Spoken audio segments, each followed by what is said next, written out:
मी एक ॲक्टर आहे आणि ॲक्टर म्हटल्यानंतर ना कधी इंडोर तर कधी आउटडोर शूट असतं आणि शूटचा मला त्रास होत नाही. पण जेव्हा जेव्हा अनवाणी पायाने माझं शूट असतं तेव्हा मात्र मला प्रचंड त्रास होतो. पण काय करणार, टाचांची फार वाट लागते. पण मला पेडिक्युअर करण्यासाठी सलूनला सारखं सारखं जाण्याचा फार कंटाळा येतो आणि वारंवार माझं टाचांकडे लक्ष जातं.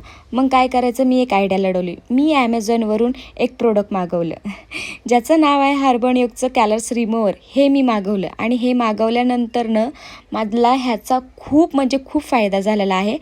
तुम्ही बघू शकता ह्याच्यामध्ये 3 रोलर आहे. तुम्ही पाहिजे त्या टेम्परेचरमध्ये करू शकता. खूप छान आहे. आता तुम्ही बघू शकता की ज्यावेळेस मी माझ्या टाचांची डस्ट काढत होते तर जसं की गिरणीतनं पीठ दळून पडतं ना, अगदी तसं पडत होतं आणि मला खरंच खूप भारी वाटलं. आणि मला माझीच लाज वाटत होती की नेहमी नेहमी माझं टाचांकडे लक्ष गेल्यानंतर इतकं घाण आहे. पण ह्याचा मला खरंच फायदा झाला की आता मला सारखं सारखं सलूनला जावं नाही लागत. घरी बसल्या बसल्या मी माझ्या टाचा क्लिअर करू शकते आणि तुम्ही ह्याचा रिझल्ट बघू शकता की कसे होते माझे पाय आणि आता कसे झालेले आहेत. माझे टाचा खूप छान झालेले आहेत. तर तुम्ही 3 रोलरमध्ये तुम्ही त्या टेम्परेचरमध्ये तुम्ही करू शकता. चार्जरसुद्धा आहे आणि हे प्रोडक्ट ॲमेझॉन आणि फ्लिपकार्टवरनं मागू शकता. 1 वर्षाची गॅरंटी आहे. तर नक्की मागवा.